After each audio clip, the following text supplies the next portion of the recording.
Idemo? Može. Klapa prvo. Može? Čekaj. Odi tamo, odi ispred njega. Oš ti? Da. Ajde, dajem ti tu čast. Hvala ti. Dobra klapa. Jel bolje lupa klapu ili pjeva? Dečki, šta bolje radi? Što ti misliš što ti bolje radiš? Hvala vam baš. Ja mi da bolje pjevam.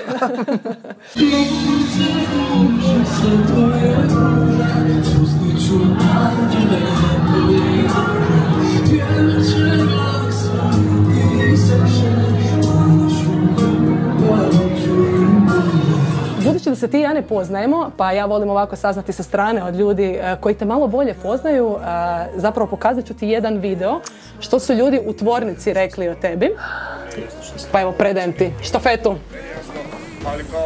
Pojači se slobodno sa strane. Ima nešto iskreno u njemu, ne znam, nekako zrači. Evo, mislim da kad se dogodi ovako velik uspjeh, to je više od samog pjevanja, ne može to biti samo pjevanje. Čekala sam i očekivala to i prekrasno je zapravo da se već sada to događa tako nekom mladom. Ja ovo nisam vidio, bravo. Mladom. Vidim nešto što nisam vidio zapravo kod nikoga, a to je ta nekakva jednostavnost, šarm, simpatičnost. Bravo, predobar video. Šta kažeš? Predivno. Lako za video, šta kažeš za komentare? Pa predivno. Baš mi je drago, baš smo mi uljepšali dan. Evo iskreno. Jako lijepi komentari. I sve te ljude, drago mi da su bili na koncertu u tvornici. Ja sam došla iz prvog reda vidjeti taj fenomen Jakov Jozinović. Znam kako je izgledao od dolje, kako je izgledao sa stage-a. Kako ti je to jako djelovalo? zanimljivo jer je korak po korak sve više ljudi dolazilo. Do trena kad su počele biti brojke ljudi u publici koje su meni postale smiješne i nezamislive, a sam bio kao ok, ovo je tvoj koncert, kao izađi na taj stage i pjevaj ljudima. Da bar mogu biti malo svjesni toga svega. To sam te baš htjela pitati, jesi li uopće svjesna? Ne, i mislim da je to teško biti svjestan zato što su to stvarno brojevi i količine ljudi i događanja o kojima samo sanjaš. I onda kad ti se to dogodi, budeš kao jel moguće. Hoćeš li zauvijek ti ostati ti? Vjerujem da te to svi pitaju. Apsolutno, jer sam ja postao prihvaćen upravo ovakav kakav jesam i onda nema razloga se mijenjati. A zauvijek ću ostati isti. Čvrsto vjerujem to. Čvrsto, baš sam siguran u to. Nekako i ljudi oko tebe vjeruju to, koliko sam skužila. Da, i oni su ti zapravo koji me čine takvim kakav jesam i čine me na zemlji, drže me na zemlji i čine da se bude ostane tako. Ja mu od srca želim da izdrži sad to sve jer koliko je lijepo, sigurno nije lako i da ima oko sebe ljude koji ga vole i koji će ga uvijek nekako posložiti, staviti na mjesto jer sad će mu sigurno svi htjeti biti prijatelji. To je onako i dvosjekli mač tog velikog uspjeha koji mu se dogodio. Teško je to baš nešto objasniti, nikom nije jasno što se dogodilo, točno nije ni njemu jasno, nije ni meni jasno, ali kao idemo s tim i plovimo kroz to. Ja nemam ništa za reći osim da sam apsolutno fenomenalno jakovizirana. I uvijek volim ispričati anegdotu kad smo bili djeca, kad je on znao reći jednog dana kad budemo u areni nastupali, ja sam bila aj molim te, nemoj toga govoriti, znači baš neugodno. Ali evo sad se to stvarno dešava, tako da si izmanifestirao sudbinu. Ja sam nju cijeli život smarao za tu arenu. I evo dogodila se. Cijeli život sam ja nju spominjao za tu arenu i dogodila se, da. Vjerujem da nema osobe koja nije čula tvoje ime, ali zbog koga si najponosniji, tko je imao, kako se kaže, tvoje ime u ustima? Ja sam čuo da Zdravko Čolić zna za mene, zna za moje postojanje i to je bio moj kraj. Početak i kraj, kažeš. Ja sam se tu zakopao i rekao ne moram više ništa raditi. Je li Čolo onda ta možda nekakva legenda o koju si se ugledao, nekako evo imaš taj retro štih pa... Apsolutno. Samo u Hrvatskoj imamo takvih legendi nevjerojatnih i onda cijela regija, da je meni zapravo predivno da imamo toliko ostavštinu glazbe, imamo takvih legendi. Baš bih sad mogao nabrajati do sutra. Tko ti je najdraži? Oliver Dragojević, Oliver. On je definitivno najdraži. Kako onda objašnjavaš da te baš Olivera plasirala u zvijezde?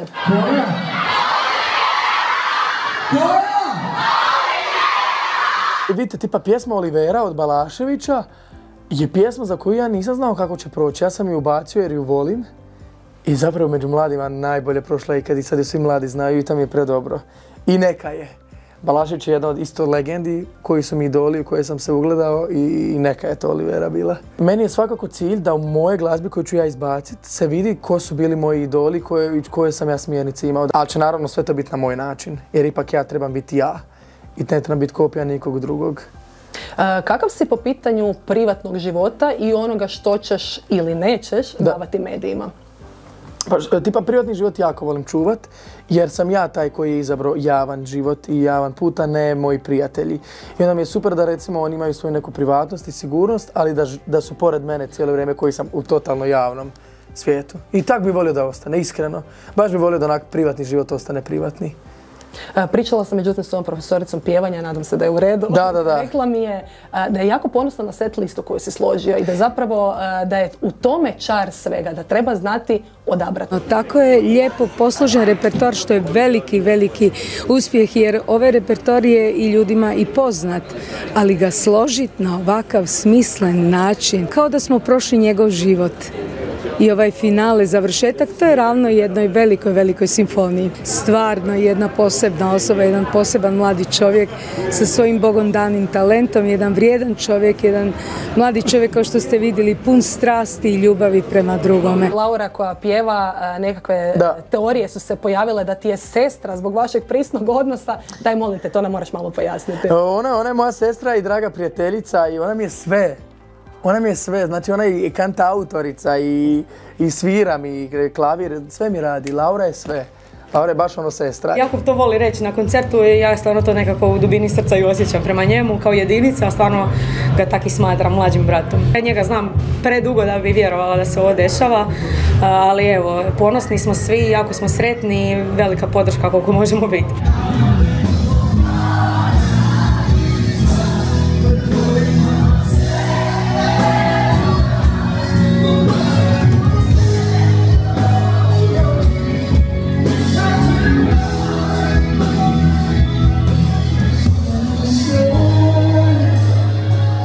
Dakle, ja sam bio gost Matiji Cveku prije pola godine u Tvornici kulture. Silazio sam sa pozornice i rekao sam si, Bože, daj mi doslovno samo jednom barem priliku da ja nastupam, da imam svoj koncert tamo. Kad god to bilo. I gle šta se dogodilo. Da. Tebi srce se predaje, evo. Najbolje godine dajem, prehlađena, tebi.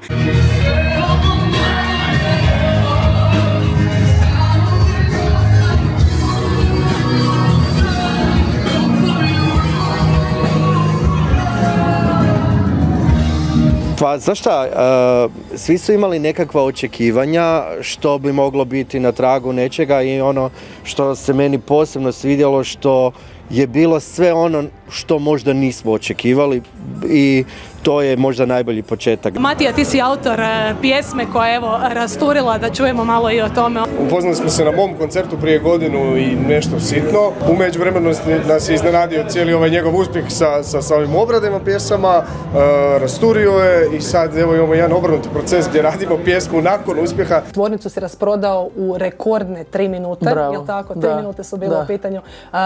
Ja znam zašto su ljudi koji su došli tamo, zašto su oni kupili karte i oni znaju zašto su oni kupili te karte, ali što ti misliš zašto su kupili te karte? Ja iskreno i čvrsto vjerujem da su kupili jer su prepoznali nešto da se događa uživo što ne možeš na TikToku samo vidjeti, nego moraš to osjetiti, tu neku emociju i ljubav prema glazbi i tu dobru glazbu.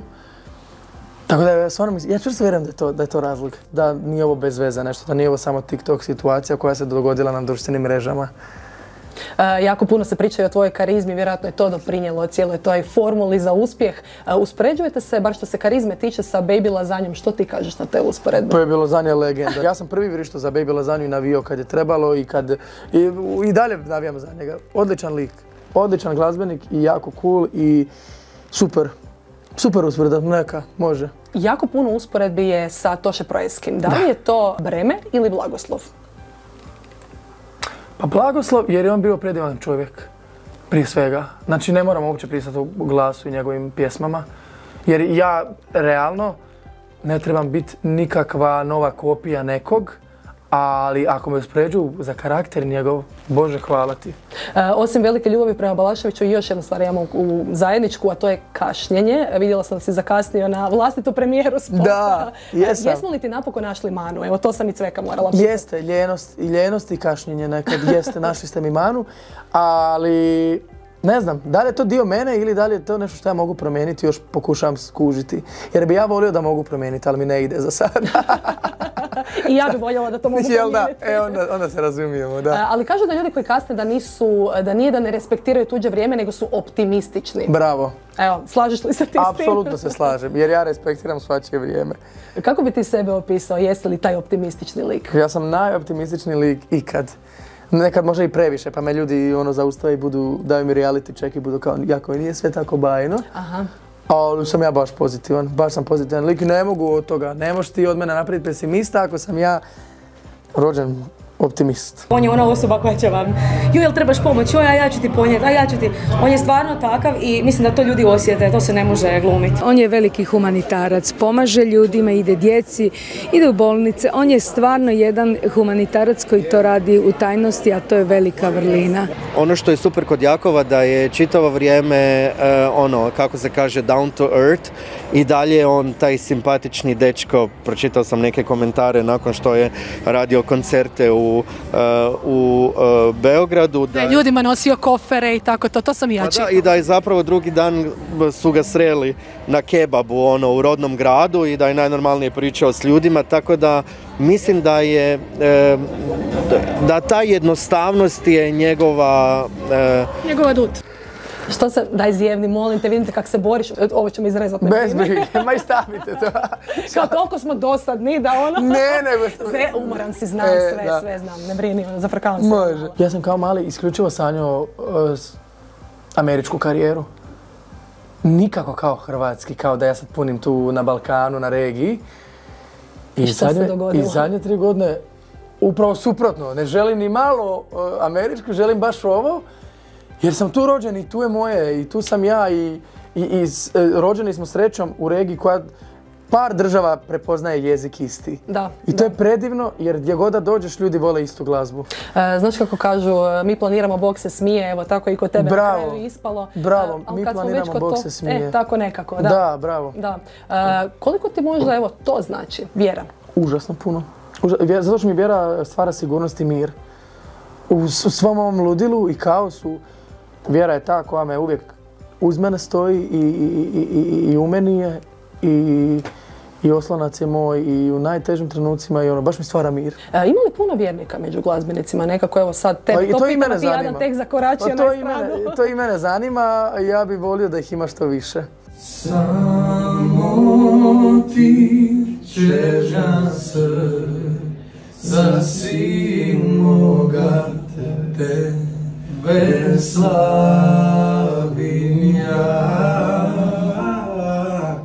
I moram te pitati još nešto za tvoj styling i za tvoju frizuru, to se isto dosta komentiralo. Pa evo da pitam da li je to nečija preporuka, da li je to tvoj stil? Recimo isto zanimljiva informacija koju ne znaju je ljudi da sam ja do ove frizure došao tako što sam se jedan dan s društvom kupao u jezeru u Vinkovcima i izašao sam s ovako spadnutom mokrom kosom i ona se osušila i ovako ostala. I to je ostalo tako zauvijek? Ja sam bio, niti se moram brinuti o kosi, samo ju operem i izgleda ovako. Meni super izgleda, za druge me briga kako izgleda. Biće čovjek bolje. I neka je tako, ne izgledam kao svi. Najavio si Arenu, evo ja moram samo reći ovako, bravo, svaka čast sa jednom izdanom pjesmom da bi riječ rekla. Hvala puno. Kakav je to osjećaj? Presmiješan i prelud. Preludo stvarno. Ja bih volio da ja sad s vama dok ovo mogu pričati o Areni da ja mogu biti svjestan. Ali ja ne mogu biti svjestan. Arena je moj san snova i ja vjerojatno da sam sad svjestan bi se tresao i plako bi. A s obzirom da to ne radim, vjerojatno nisam onda svjestan. A jesi li paničar inače? Ne toliki. Paničar sam kad pjevam pjesme kojima ne znam tekst. A generalno nisam paničar, uvijek sam opušten. Jer je ovo sve o čem sam ja sanio, ovo sam cijeli život htio.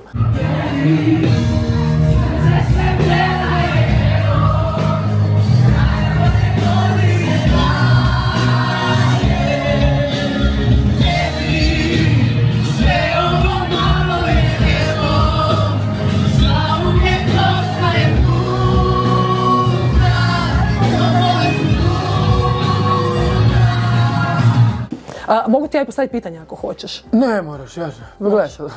Dragi ljudi. Može. Dragi ljudi, ja sam Jakov Jozinović, TV se ugasio, a turneja se neće ugasiti. Dragi ljudi, ja sam Jakov Jozinović i nestrpljivo čekam da čujete moj novi Ja za čuda letim album u nadolazećoj godini i da kupite karte za turneju Ja za čuda letim cijele regije. Ljubim vas!